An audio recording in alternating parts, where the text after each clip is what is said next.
Hello and welcome friends, आपका अपना और प्यारा यूट्यूब चैनल राज क्लास के एक और नए और बेहतर वीडियो में आपका स्वागत है।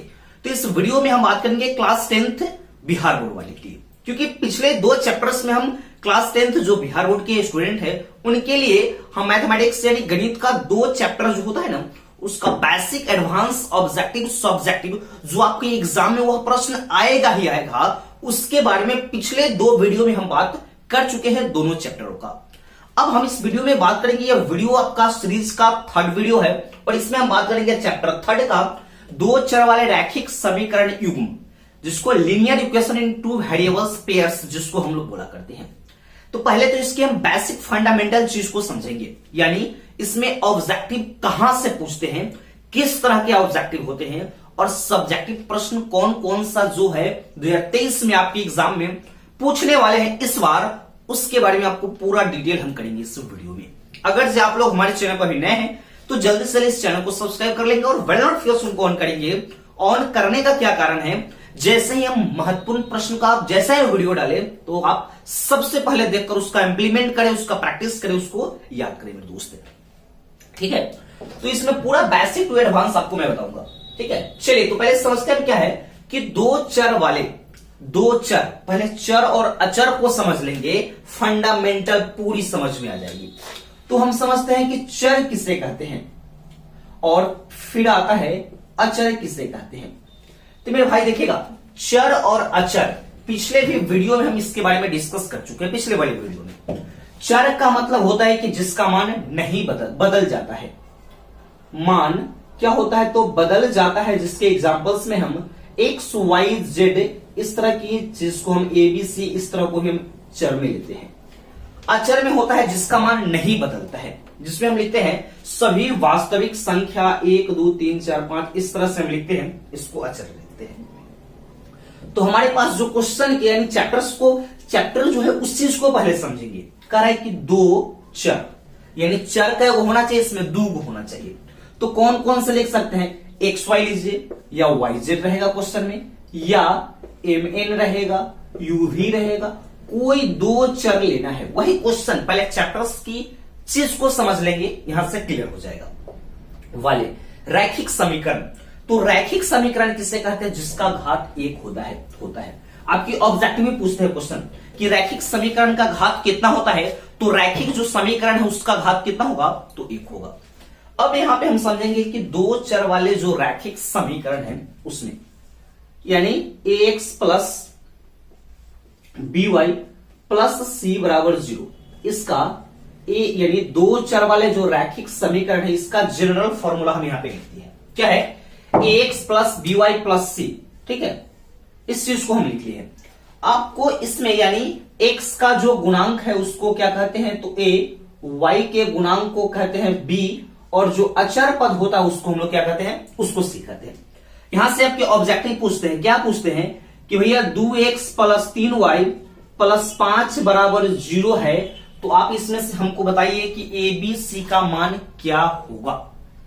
तो देखिएगा, x के गुणांक को क्या कहते हैं, तो a का मान 2, फिर b का कितना हो जाएगा 3 और c का मान कितना हो जाएगा 5 हो जाएगा। ये आपका आंसर। यह कभी कभी क्वेश्चन हमसे पूछते हैं ऑब्जेक्टिव में, जिसमें कि 4x minus 3y plus 7 is equal to 0 है, तो y का क्या मान होगा, सॉरी b का मान इसमें बताइए। तो y के पहले क्या है मान, तो -3, यही क्या हो जाएगा इसका राइट वाला आंसर हो जाएगा। ये चीज समझिएगा।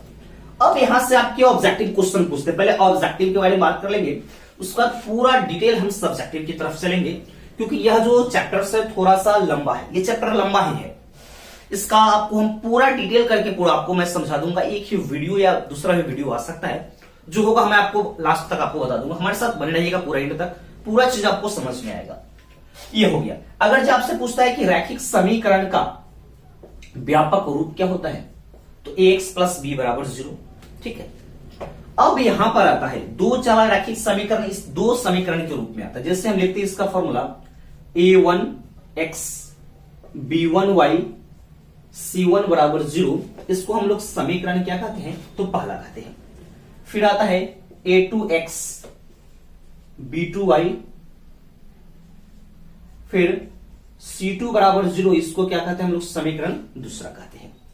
यानी यह समीकरण फर्स्ट और सेकंड हमारे पास आ गया। यानी a1x b1y c1 बराबर क्या है, तो 0 है। फिर है a2x plus b2y plus c2 बराबर 0। ये दो चर वाले रैखिक समीकरण का क्या है, आपका एक तरह सा हम लिख देते हैं व्यापक रूप, यानी एक फॉर्मूला के रूप में। इसी पर सब आपका माजरा है। जैसे में दो चर वाले जो रैखिक समीकरण है, इस तरह से हम लिखते हैं 4x माइनस 3y प्लस 5 बराबर 0, इस समीकरण फर्स्ट है। 9x माइनस 7y प्लस 8 बराबर 0, यह क्या है, यह समीकरण सेकंड है। यही चीज आपको, यह इसका जनरल यानी व्यापक रूप, इसी का यह व्यापक रूप हम यहां पे आपको लिख दिया। ये चीज को आप समझ गए होंगे। अब इसी में हमको करना क्या है, इसमें आपसे ऑब्जेक्टिव क्वेश्चन पूछते हैं। जैसे कि यही दे दिया हमारे पास समीकरण, दो समीकरण दे दिया। अब कहता है कि यह इसका हल संगत है या नहीं, प्रतिच्छेदित करती है कि नहीं। इसमें दो तीन तरह से आपके क्वेश्चन पूछते हैं। जैसे कि आपके 3.2 में क्वेश्चंस दिए होंगे, एक्सरसाइज 3.2 अगर आप देख रहे होंगे, उसमें क्वेश्चन, जैसे हम क्वेश्चन बताते हैं कितना नंबर, क्वेश्चन नंबर सेकंड में ये कह रहा है, क्या कह रहा है कि अनुपात तो a1/a2 b1/b2 c1/2 की c2 की तुलना करके ज्ञात कीजिए कि निम्नलिखित समीकरण युग्म द्वारा रेखाएं बिंदु पर प्रतिच्छेदित करती है कि समांतर है या संपाती है। तो कब रेखाएं प्रतिच्छेदित करती है, कब समांतर होती है, कब संपाती होती है, उस चीज के बारे में हम पहले समझ लेंगे, पूरा चीज क्लियर हो जाएगा। मेन वही चीज है यहाँ पे, ठीक है। उसके बाद इसको ग्राफ के रूप में हमको ही रहता है करना, पहले उस चीज को हम समझेंगे। यानी पहले हम व्यापक रूप को लिख देते हैं, क्या है, a1x b1y प्लस c1 बराबर 0 तथा क्या होता है a2x plus b2y plus c2 बराबर 0।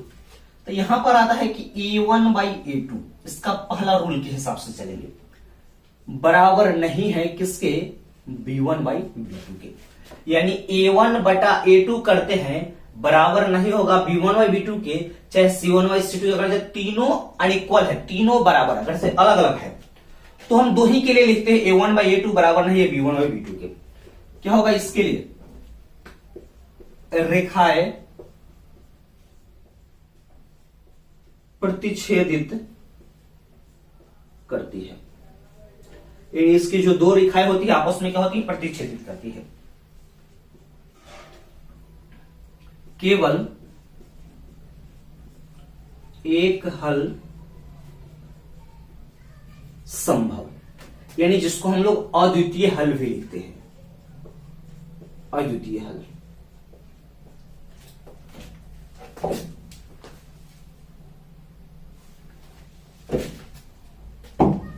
अद्वितीय हल।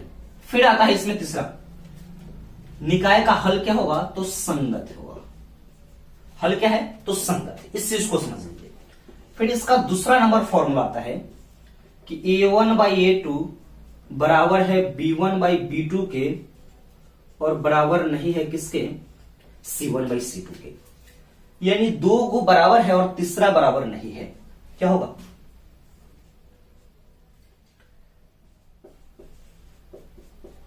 रेखाएं समांतर होगी, पहला। दूसरा, इसमें हल संभव नहीं है, चाहे कोई हल नहीं है। फिर तीसरा में लिखते हैं, इसका हल क्या होगा, असंगत होगा। इस चीज को समझ गए।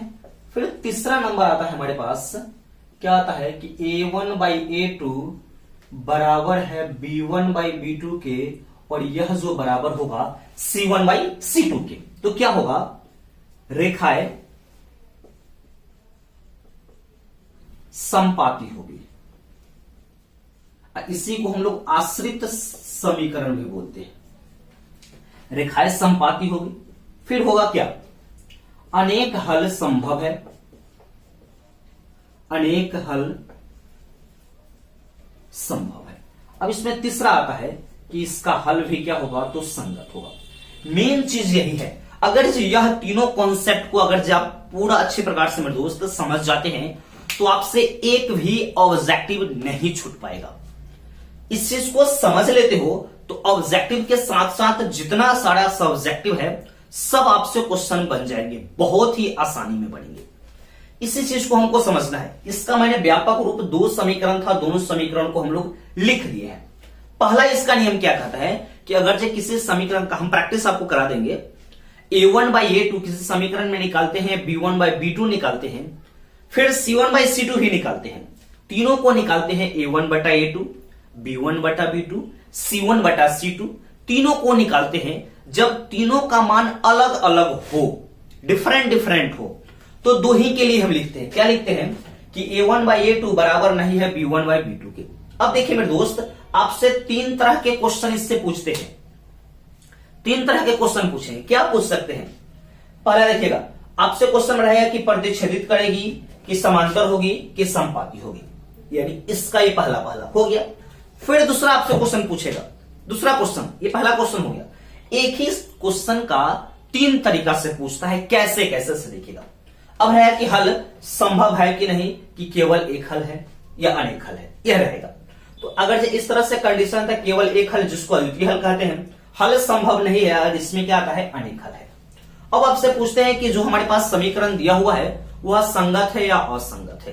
तो संगत कौन होगा? जिसका हल संभव होगा वही संगत हो। हल संभव कहने का मतलब जिसका एक हल निकले चाहे अनेक हल निकले, वही आपका क्या है तो संगत है। जिसका हल नहीं निकलेगा उसको असंगत हम लोग कहते हैं। अगर यह तीनों चीज याद हो जाता है, समझ जाते हैं आप अच्छी प्रकार से, तो आपको यह चैप्टर पूरा एकदम मक्खन मलाई लगने लगेगा। पूरा अच्छी प्रकार से मेरे भाई समझ में आएगा ये चीज आपको। तो चलिए आगे हम देखेंगे। इस चीज को आप लोग आराम से लिख लीजिएगा और इससे हम क्वेश्चन आपको प्रैक्टिस कराते हैं। यहाँ पे हम समझाने का प्रयास करेंगे आपको क्वेश्चन, यानी 3.2 का क्वेश्चन नंबर हम दूसरा से एक क्वेश्चन हम लेकर चलेंगे जो आपको हम समझाएंगे। ठीक है, यानी एक्सरसाइज हम लिख देते हैं, आप लोग देख लीजिए। एक्सरसाइज 3.2 है।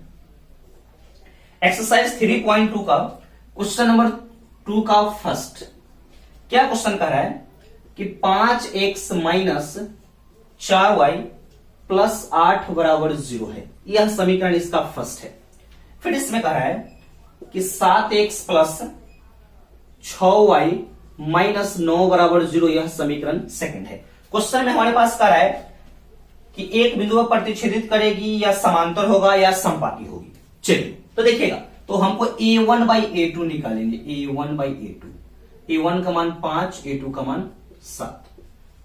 फिर b1/b2 चिन्ह के साथ लिखेंगे। इसका मान -4, इसका मान 6, तो कटेगा। इसका आधा 3, इसका आधा 2, इसको लिख सकते हैं -2/3।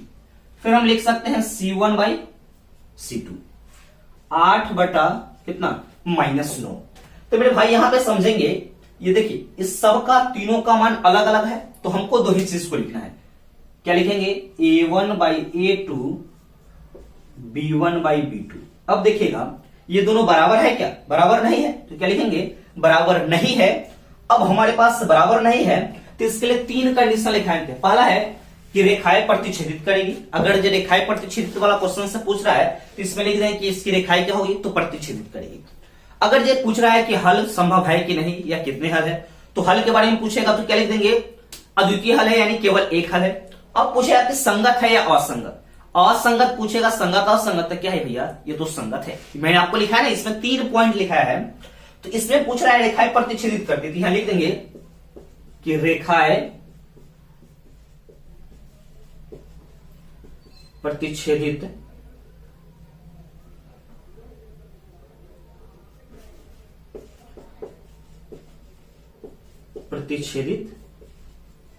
करती है। इस चीज को समझिए। इसमें का एक और क्वेश्चन हम लेते हैं, इसी का लास्ट दूसरा का तीसरा नंबर क्वेश्चन हम आपको समझा रहे हैं।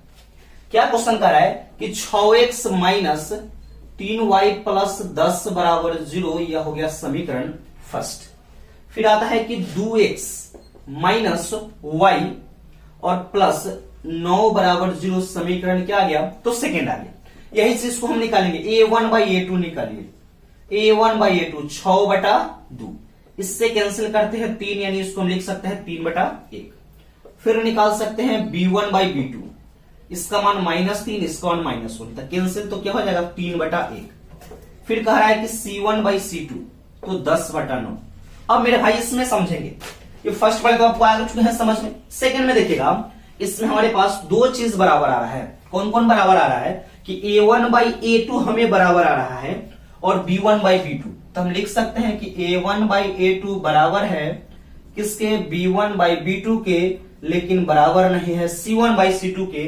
तो इसका क्या होगा, रेखाएं समांतर होगी, रेखाएं समांतर है। इस तरह के हम इसमें आंसर को लिख सकते हैं।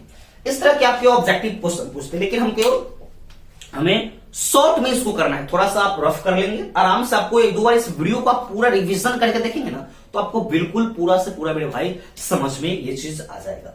यहां तक तो आपको समझ में आ चुका है ना।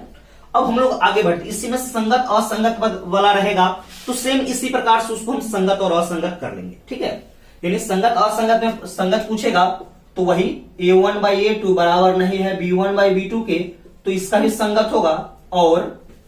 और किसका संगत होगा, जिसका तीनों बराबर होगा, a1/a2, b1/b2 और c1/c2। इसका तीनों, जिसका एक भी बराबर नहीं है, जिसका तीनों बराबर है, उसी का हल क्या होगा, तो संगत होगा। लेकिन आपके क्वेश्चन का ही पूछते हैं कि इसको कहता है किसी विधि से हल करने के लिए, कोई भी विधि हो, ब्रज गुणन कितना विधि होता है, सब विधि के बारे में हम यहाँ पे डिस्कस करेंगे। तो कोई भी विधि के साथ कहेगा तो उसमें कहा है जिसका केवल अद्वितीय हल है वही संगत होगा, उसी को आपको हल करना है। इसमें तो क्या होता है, अनेक हल होता है, इसमें तो मालूम ही नहीं चलेगा कौन सा क्वेश्चन का कितना आंसर होगा, x का मान क्या होगा मेरे भाई और y का मान क्या होगा, नहीं मालूम चलेगा। एक एग्जैक्ट पॉइंट के तौर पर हम इसको लेते हैं मेरे भाई। तो चलिए हम समझते हैं कि जो दो चर वाले रैखिक समीकरण है, इसको हल करने की कितनी विधियां होती है। तो पहले हम समझेंगे, लिखते चलते हम। पहला आता है ग्राफ विधि, चाहे इसको हम ग्राफीय विधि कहते हैं। दूसरा आता है प्रतिस्थापन,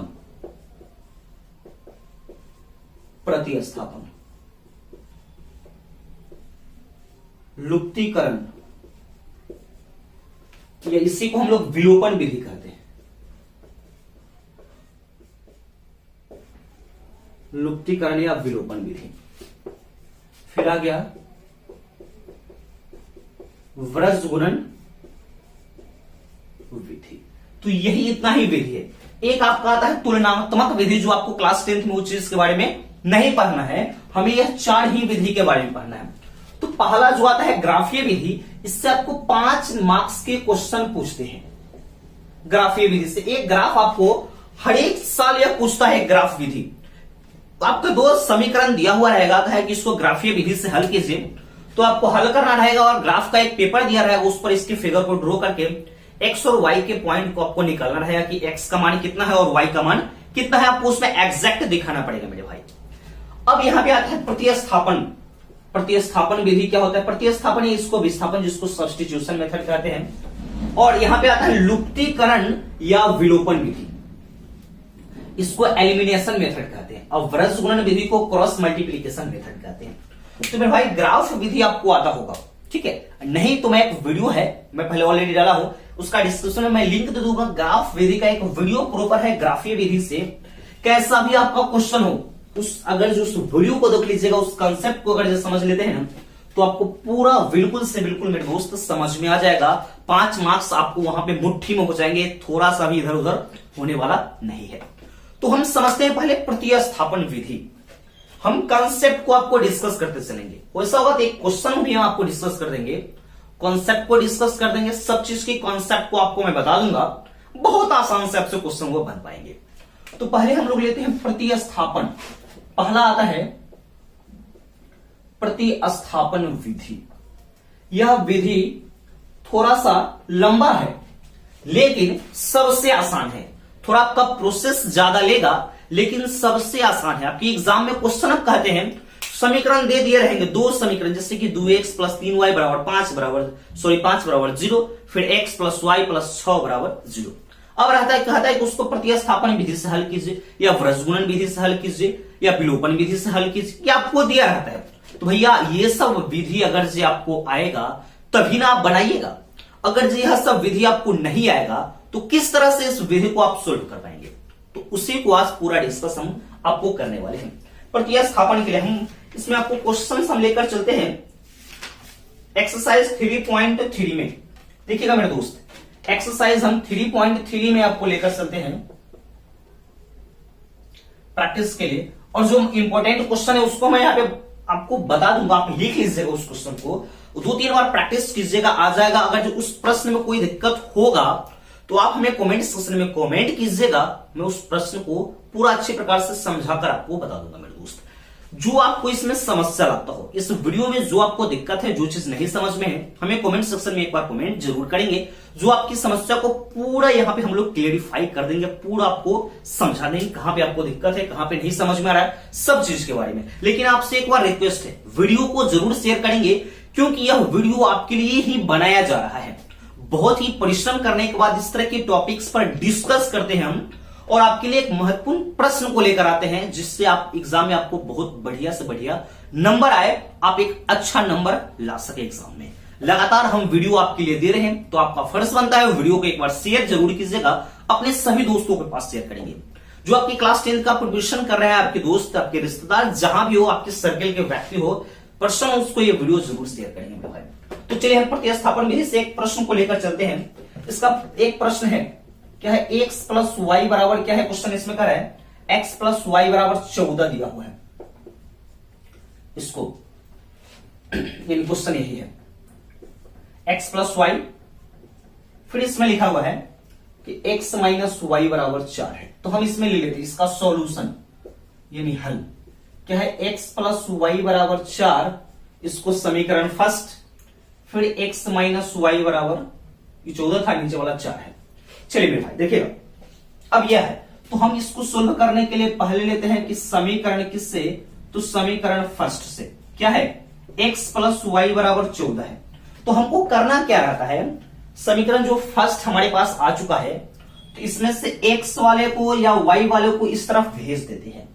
इधर हम x या y किसी एक का मान हम लोग निकाल के रखते हैं। तो y वाले को अगर भेजते हैं तो x बराबर क्या हो जाएगा, 14 माइनस y हो जाएगा। इसको सही से लिख लेते हैं, 14 माइनस वाई।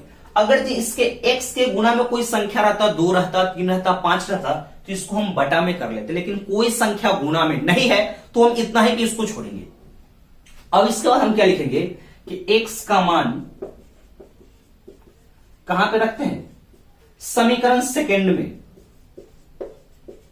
क्या करने पर, तो रखने पर। समीकरण सेकेंड क्या है, x माइनस वाई बराबर क्या है, 4 है। तो x का मान हमारे पास इसमें कितना है, 14 माइनस वाई रख दीजिए, 14 माइनस वाई बराबर 4। अब इसको सोल्व करेंगे हम, क्या हो जाएगा, 14 माइनस एक वाई कितना हो जाएगा, यह 2y हो जाएगा, बराबर क्या हो जाएगा, 4।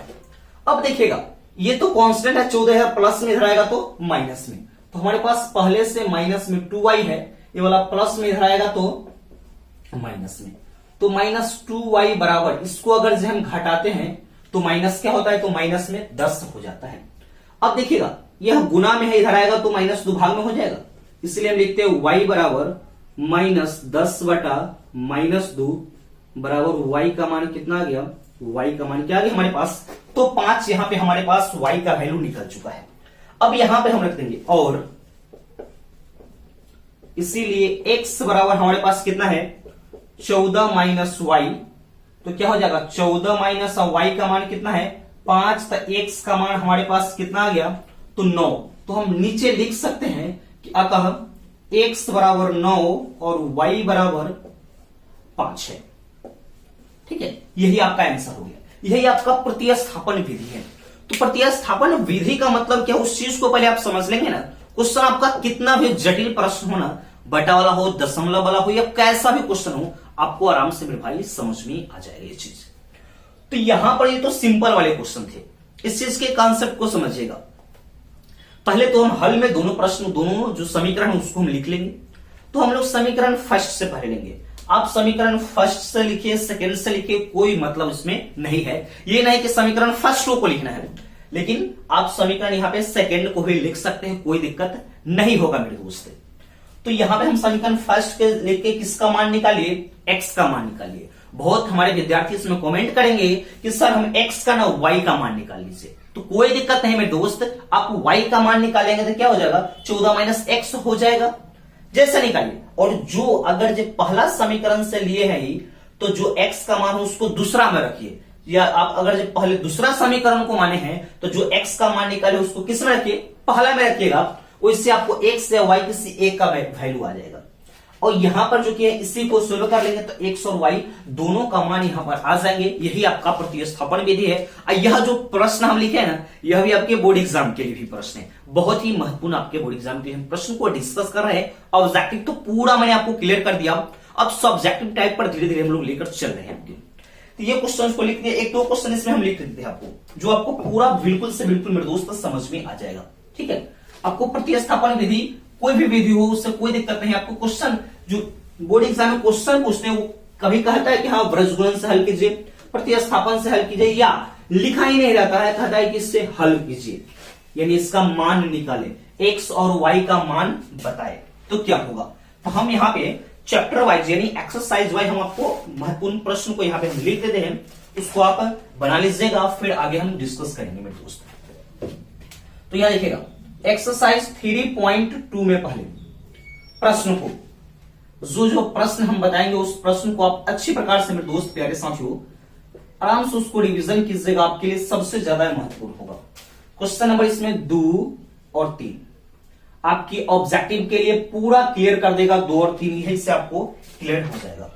फिर हम लोग आते हैं एक्सरसाइज 3.3 में लेकर आ रहे हैं। इसमें जो प्रश्न आ जाएगा, प्रश्न जो 1 है इसको एक बार प्रैक्टिस कर लेंगे, और क्वेश्चन नंबर जो 2 है, चाहे एक को छोड़ दीजिए तो आता है आपको क्वेश्चन नंबर 2। अब क्वेश्चन नंबर जो 3 है इसमें से 1-2 प्रश्नों को आपको करना है। क्वेश्चन नंबर 3 का जो हम यहां पे बता देंगे, 3 का दूसरा हो गया, इसमें से एक क्वेश्चन को हम डिस्कस कर लेंगे, और 3 का जो 5 नंबर और 3 का जो बच जाता है 6 नंबर, यह जो प्रश्न है ना आपके बोर्ड एग्जाम के लिए सबसे ज्यादा महत्वपूर्ण है। इसमें से 1-2 प्रश्नों को मैं आपको यहाँ पे समझा दूंगा, पहले इस चीज को आप लिख लेंगे। जो आपका ये 2 एक्सरसाइज है, इससे आपका महत्वपूर्ण प्रश्न, जैसे जैसे हम आगे की एक्सरसाइज के बारे में बात करेंगे, सब मैं आपको उसके महत्वपूर्ण प्रश्न को बता देंगे यहाँ पे। ठीक है मेरे दोस्त, पहले इस चीज दोनों को लिख लीजिएगा, तो इससे हम प्रश्न को लेकर चलते हैं। ठीक है, तो इसका जो दूसरा नंबर जो क्वेश्चन था उसको हम समझा देते हैं आपको। क्वेश्चन क्या कह रहा है कि 2x + 3y = 11 है और 2x - 4y = -24 है, तो हल कीजिए और इससे m का मान निकाले, जिसके लिए y = mx + c। तो देखिए मेरे भाई, हम उसी विधि से x और y का मान निकाल लीजिएगा। अब यहां पे फिर नीचे में लिख दीजिएगा, और y = mx + 3 है, तो y और x का जो वैल्यू निकालोगे इसमें रखिएगा, उससे ही m का आपका जो मान होगा वह आके आपका आंसर हो जाएगा मेरे दोस्त। तो हम समझते हैं यही इसी का क्वेश्चन नंबर तीसरा का दूसरा हम आपको सिर्फ समझा देते हैं, जो आपको पूरा अच्छी प्रकार से मेरे दोस्त समझ में आ जाएंगे, अच्छी प्रकार से आप यहां पे बना भी लेंगे। सिर्फ क्वेश्चन को मैं आपको हिंट कर दूंगा ना, तो आपको आ जाएगा समझ में। दूसरा क्या कह रहा है कि 2 संपूरक कोणों में बड़ा कोण छोटा कोण से कितना है, 18 डिग्री अधिक है। तो संपूरक कोण यानी 180 का, तो उसका एगो बड़ा कोण और छोटा कोण को मान लेते हैं। तो पहले मान लीजिए, माना कि बड़ा कोण कितना x, छोटा कोण क्या हो गया y। अब प्रश्न से आ जाइए, संपूरक कह रहा है, संपूरक का मतलब 180, तो इस दोनों का योग कितना पहले हम लिख लीजिए 180, इतना संपूरक का मतलब आधा हो गया। फिर कह रहा है कि जो बड़ा कोण है, यह बड़ा वाला कोण है, छोटा कोण से कितना अधिक है, जो बड़ा कोण है छोटा कोण से 3 अधिक है, तो x - y = क्या हो जाएगा 3। यह समीकरण क्या हो गया, समीकरण सेकेंड हो गया। इस दोनों समीकरण को हल कीजिएगा, सोल्व करेंगे तो x और y यानी बड़ा और छोटा का मान हमारे पास यहाँ निकल जाएगा मेरे दोस्त। ये चीज आपको आगे क्वेश्चन समझ में, ये आपको डिस्कस, ये इसको आप जैसे ही सोल्व करेंगे तो आपको अच्छे प्रकार से मेरे दोस्त, सॉरी यह कितना का है 18 डिग्री का है, सॉरी 18 डिग्री का है, अधिक है, x - y = क्या हो जाएगा, तो 18 डिग्री हो जाएगा। इसको सोल्व कर लीजिए, आपका इसका आंसर आ जाएगा मेरे भाई। इसी में क्या आता है क्वेश्चन नंबर 5 नंबर, कह रहा है कि 3 का 5, थोड़ा सा इसको हम आपको डिस्कस कर देते हैं, समझा देते हैं। क्वेश्चन नंबर 5 का है, यदि किसी भिन्न के अंश और हर, मेरे भाई यहाँ पे समझिएगा, भिन्न संख्या का मतलब होता है अंश बटा के क्या होता है, हर होता है। इन ऊपर वाले को अंश, नीचे वाले को हर कहते हैं। तो वही पहले मान लेते हैं। इसमें क्वेश्चन था है कि भिन्न संख्या, माना कि पहले अंश बराबर x, हर बराबर y। आज जैसे ही भिन्न संख्या लिखना होता है तो अंश बटा हर तो x बटे y।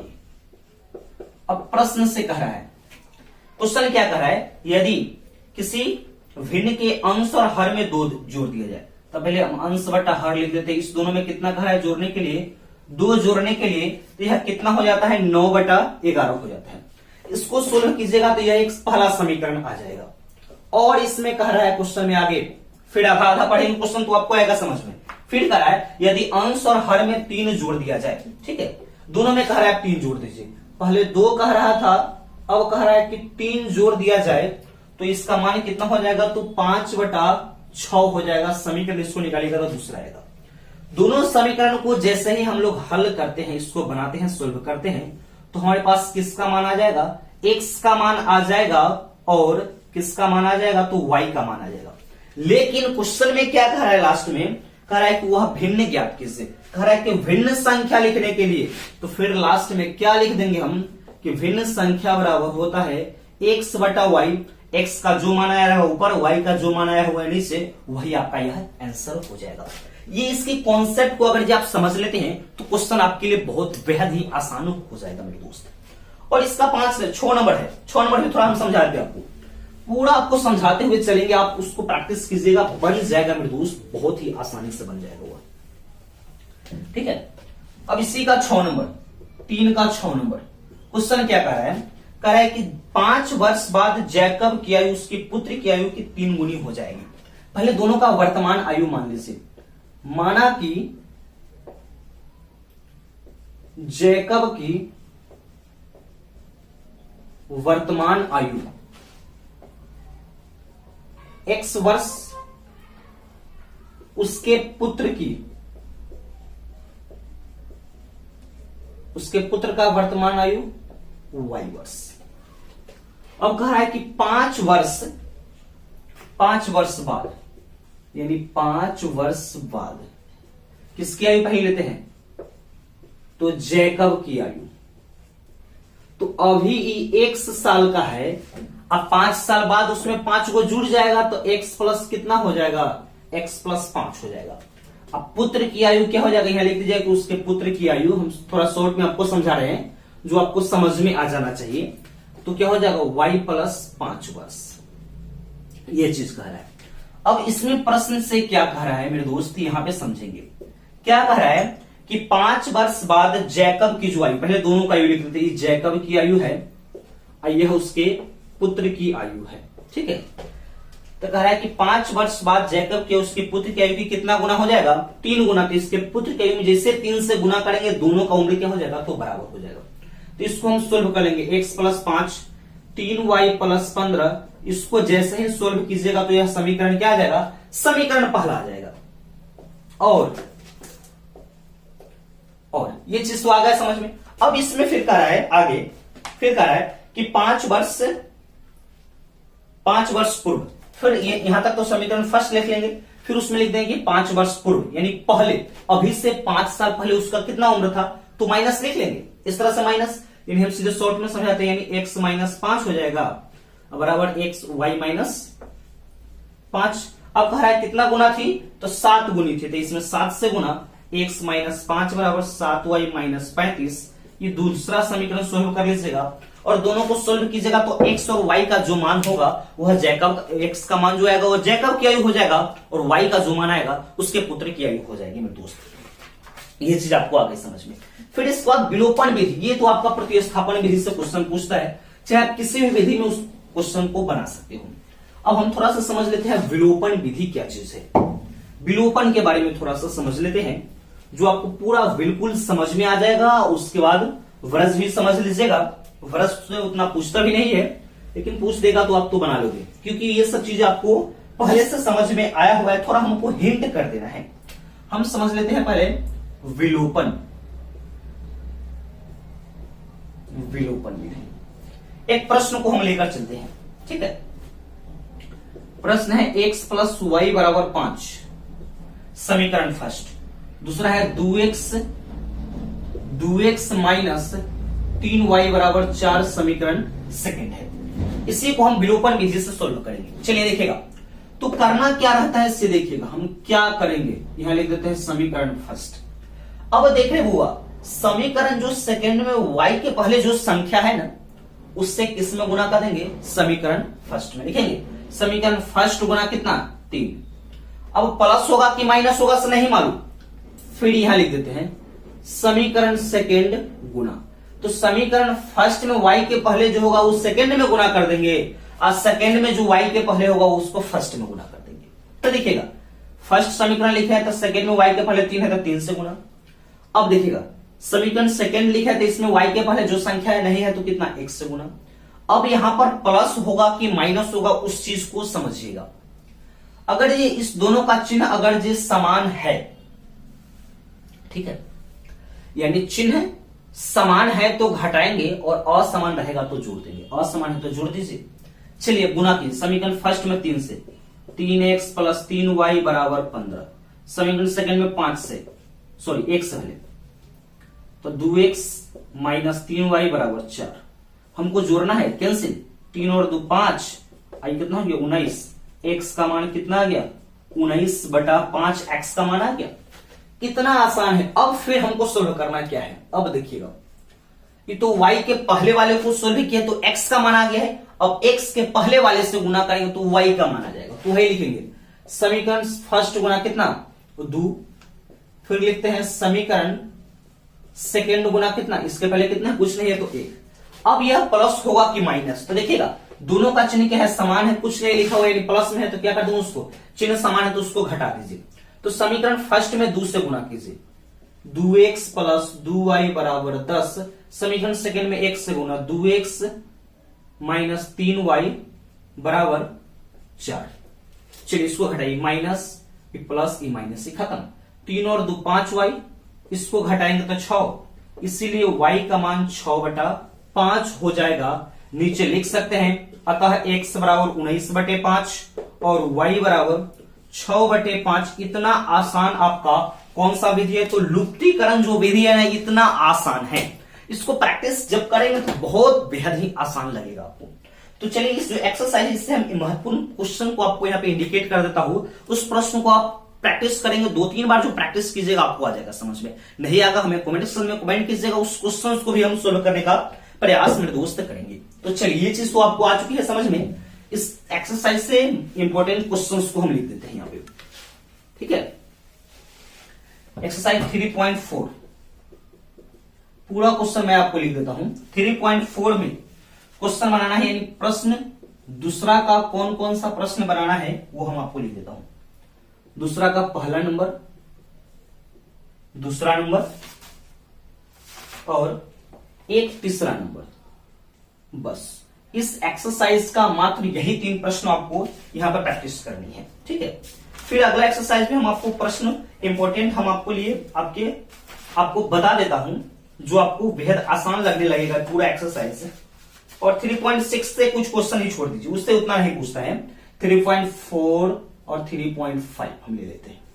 तो 3.5 से क्वेश्चन नंबर जो प्रश्न जो आता है हमारे पास, प्रश्न नंबर 2, इसमें अनेक हल, अपरिमिति हल, ये सब हम आपको थोड़ा सा समझा देंगे क्या होता है।